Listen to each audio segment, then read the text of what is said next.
Bien, amigas y amigos televidentes de todo el mundo que están atentos a su programa Valores y Derechos, seguimos ahora ya en nuestro segundo round, como dicen. Buenas noches, aquí tenemos nuestro invitado de hoy, el reverendo padre de nuevo. Manuel Díaz Esteve, párroco aquí de la provincia de Azua, de la Iglesia Episcopal Anglicana. Sí, gracias, Un hombre de una sabiduría tremenda. Bueno, Aquí viene a darla precisamente con un temita para la juventud. Estén atentos, atentos juventud. estoy comprometido hoy. Y estoy medio asustado porque hay como una mente maquiavélica caminando por ahí. Ay, no, que va, no se intimide, no se A usted lo intimide. quieren mucho aquí, en Valores y Derechos, usted es muy querido. Así Y, es. y además usted es un televidente fijo Sí, de sí, nuestro sí. programa. Así Cada domingo tenemos la sintonía suya, Sí, sí. así que hoy ya está en vivo aquí, Gracias. en esta su casa. Nuevamente. Nuevamente. Sí, señor. Y nuevamente les traigo los saludos del obispo Moisés Quesada de la Iglesia Episcopal Dominicana. Magnífico. Excelente. Y Magnífico. nuevamente a lo que vinimos. Exacto. Así es. Bueno, el tema es, usted hizo un escrito dirigido a la juventud para reflexionar. Así lo tituló. Entonces, los muchachos, o sea, los jóvenes, a los cuales va dirigido, tienen ese material y me imagino que están preparados. Yo le voy a ceder a la licenciada Dalia Fría, jovencita, para que comience. Ella dice que no le van a tirar duro con los cañones. No, pero- No, no se Vamos. preocupe, porque en realidad el tema de hoy es la influencia que causa lo que es la música, vamos a decir que ya más lo que es la música urbana. ¿Cuáles son este tipo de consecuencias? Y usted, como es padre, creo que el elenco completo comprende que usted es el mejor para que usted dé esos consejos a la juventud. Déjeme apuntalar algo. Los padres de la Iglesia Episcopal Anglicana, que está en el país y en el mundo entero, tienen matrimonio. O sea, no son como ellos pertenecen a la Iglesia Católica, Pero anglicano. pero anglicana. O sea, anglicana es de Inglaterra. Pero yo soy soltero. Ah, bueno, el padre es soltero, por coincidencia. O sea que Exactamente. no es casado, pero ¿era casado? Sí, sí. Era casado, o sea. Ya está soltero. Correcto. Actualmente. Y a disposición también. ¡Ay! Bueno, Pues estamos ahí.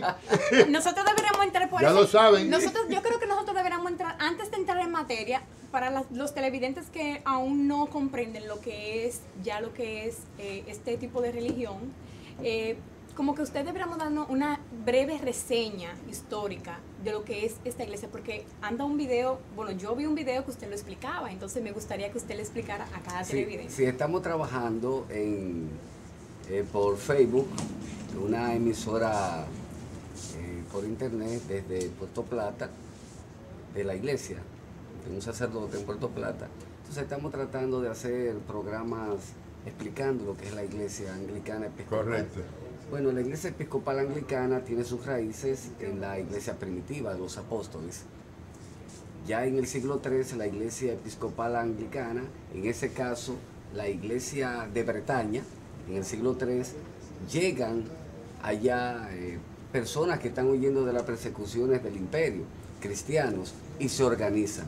Imperio Romano. El imperio romano en Bretaña en el siglo III se organiza En digamos, Bretaña es Inglaterra. Inglaterra, la primera comunidad de la iglesia, teniendo como fundamento la estructura de Pablo, que la encontramos en Tito y en Timoteo.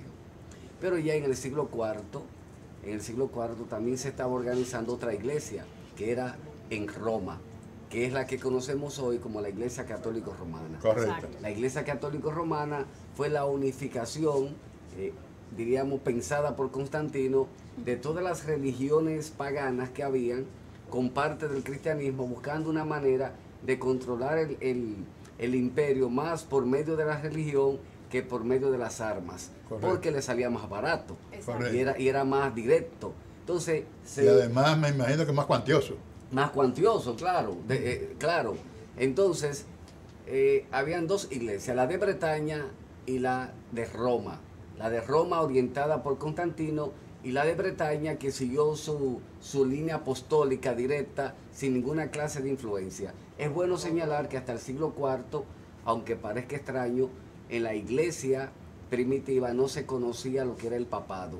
El papado empieza a tener su elaboración y su efecto desde el siglo IV con la nueva corriente iglesia católico-romana. Desde ahí entonces los papas comenzaron a controlar todas las iglesias pequeñas y a colocarlas bajo su autoridad.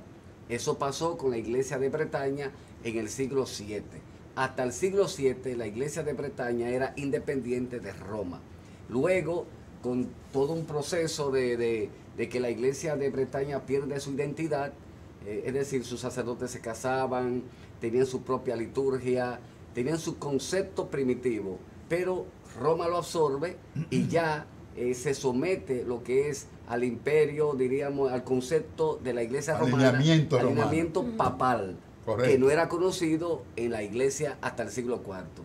En el siglo VII ya es absorbida por la iglesia católico romana, por el papado, pero en el siglo XVI, por una situación política de un rey llamado Enrique VIII, que se aparta de la autoridad del papa del momento, no del dogmatismo, no de la doctrina, porque sino del papa en específico. Papa por un problema entre ellos individual.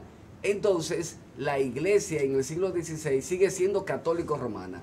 Mientras respiró Enrique VIII, no hubo cambios en la iglesia de Inglaterra. Pero había un movimiento de independencia llamado los Lollardos, que fue inspirado por los Lollardos.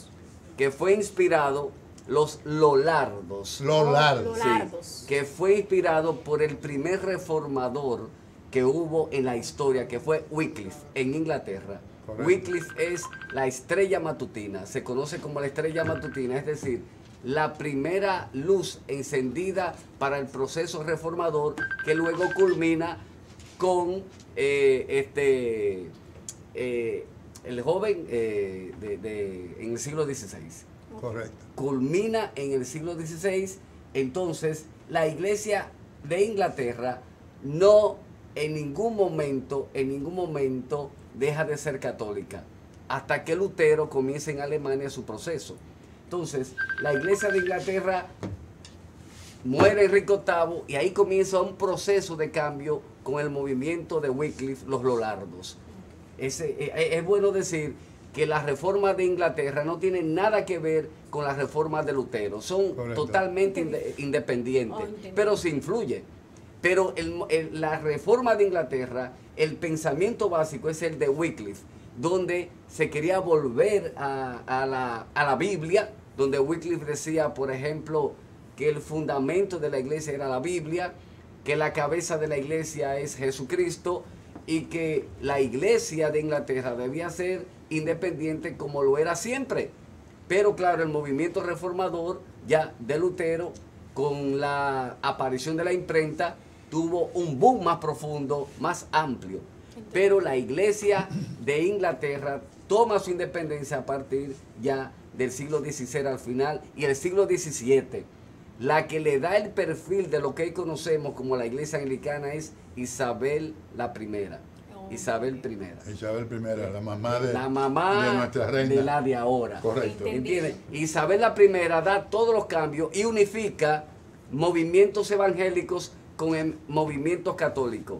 Y por eso la iglesia anglicana hoy es católica evangélica, no protestante, no católica romana, católica primitiva y evangélica en términos de que el fundamento de la fe es la palabra de Dios. Exactamente. Excelente.